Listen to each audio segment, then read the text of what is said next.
क्या नेपाल की जनता के साथ फिर एक बार धोखाधड़ी होने वाली है? आज बात करेंगे पड़ोसी देश नेपाल के बारे में।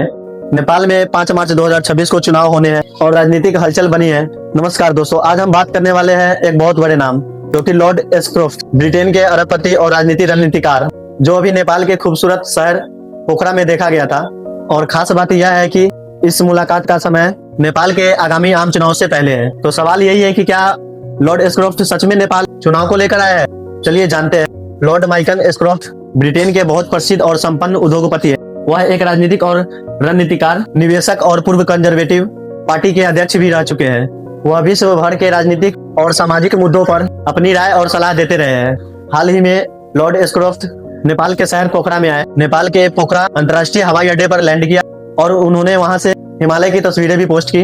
लेकिन ध्यान देने वाली बात यह है कि नेपाल सरकार या ब्रिटिश सरकार अभी तक घोषित नहीं किया कि उनका दौरा आधिकारिक राजनीतिक मिशन है या चुनाव से जुड़ा है।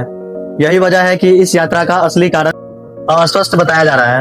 कुछ सोशल मीडिया पर पोस्ट और एक पूर्व भारतीय रॉ एजेंट लकी बिस्ट ने दावा किया है कि लॉर्ड एस्क्रोफ्ट MI6 ब्रिटिश खुफिया एजेंसी से जुड़े हैं और वह नेपाल चुनाव से पहले किसी राजनीतिक दल या नेता का समर्थन करने या राजनीतिक कदमों में हस्तक्षेप करने आया है। लकी बिस्ट के अनुसार ऐसा कदम नेपाल की राजनीतिक में विदेशी हस्तक्षेप जैसा लग रहा है, क्योंकि नेपाल में चुनाव 5 मार्च 2026 को होने वाले हैं। अब यह सबसे जरूरी सवाल है, क्या यह दावे सच है? फिलहाल कोई आधिकारिक पुष्टि नहीं मिली है। लॉर्ड एस्क्रोफ्ट MI6 एजेंट के रूप में नेपाल आया है। न ही नेपाल सरकार ने कहा है कि यह यात्रा चुनाव में दखल देने के लिए, न ही ब्रिटिश विदेश मंत्रालय ने इसका कोई बयान जारी किया है। इसलिए इस समय यह केवल अटकले और सोशल मीडिया दावे हैं, पुख्ता तथ्य नहीं है। तो दोस्तों, नेपाल लॉर्ड एस्क्रोफ्ट नेपाल की यात्रा क्या उनका नेपाल में होना तय है? यह चुनाव से पहले का समय है, इसलिए चर्चाएं बढ़ रही है और दावे भी किए जा रहे हैं।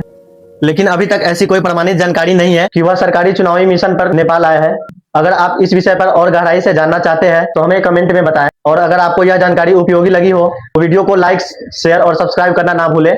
आप लोग बताएं, क्या बालेंसा या KP ओली शर्मा, इस दोनों में से आपको किसका हाथ लग रहा है?